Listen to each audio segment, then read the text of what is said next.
Bonjour, je m'appelle Marie-Isabelle Corbis-Saez, j'enseigne la matière TIS et dynamique de classe appliquée au TILC.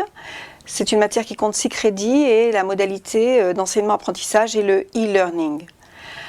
Donc, à savoir, si ce sont 6 crédits et CTS, le nombre d'heures sera 150 heures.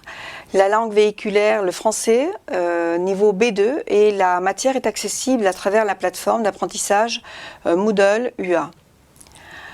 Quant aux objectifs formatifs, nous les énumérons. Appliquer les technologies de l'information et de la communication pour l'apprentissage et la collaboration des usagers, orientés en particulier à l'amélioration du plurilinguisme.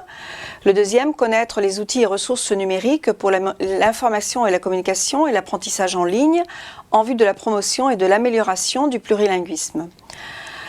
Le troisième, apprendre à collaborer avec les autres membres de l'établissement éducatif à l'aide des TIS. Et le quatrième, apprendre à définir et établir des scénarios d'apprentissage en FLE, langue véhiculaire, à l'aide des TIS. En ce qui concerne les compétences, nous en avons 6 fondamentales. Alors la première, savoir utiliser les outils numériques de base des TIS. La deuxième, savoir établir une communication performante avec une connaissance linguistique en FLE dans le domaine disciplinaire de l'usager. La troisième, savoir appliquer les TIS comme enseignant dans la matière et dans le contexte de la classe. La quatrième, savoir appliquer les programmes de recherche dans la matière et dans le contexte de la classe. La cinquième, savoir identifier les étapes de l'apprentissage du versant linguistique chez l'apprenant du point de vue de la psycholinguistique. Et la sixième, savoir comprendre, évaluer l'intérêt et profiter du plurilinguisme avec une attitude favorable pour participer à la diversité culturelle et linguistique et promouvoir un meilleur développement social de la langue française. Quant au contenu, nous avons 3 grands blocs. Les TIS, le premier, les TIS dans l'enseignement-apprentissage, méthode d'intégration d'outils numériques pour l'apprentissage et la collaboration des usagers. Le deuxième grand bloc, développement professionnel éducatif, méthode de recherche dans la matière et collaboration avec les membres de l'établissement. Et finalement, le troisième grand bloc, analyse et création de matériel et ressources numériques pour l'apprentissage.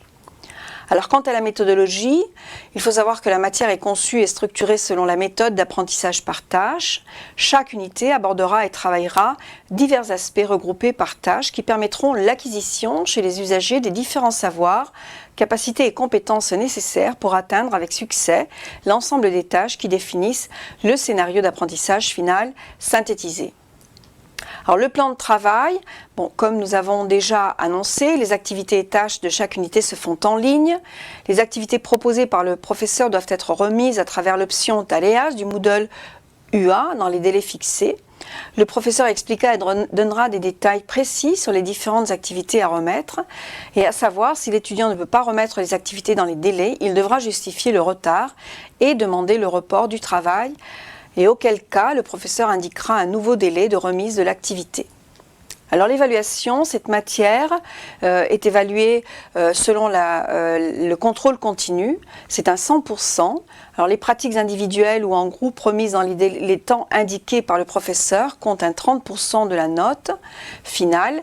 L'élaboration d'un blog personnel où le portfolio de la matière sera recueilli compte également un 30%.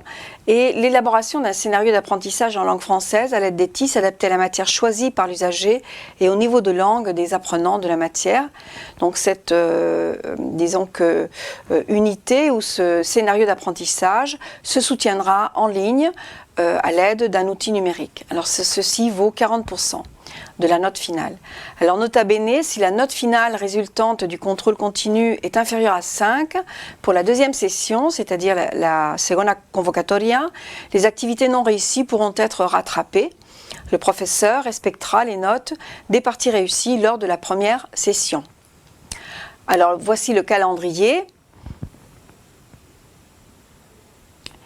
Et bienvenue à tous et à toutes, on reste en contact et bonne chance.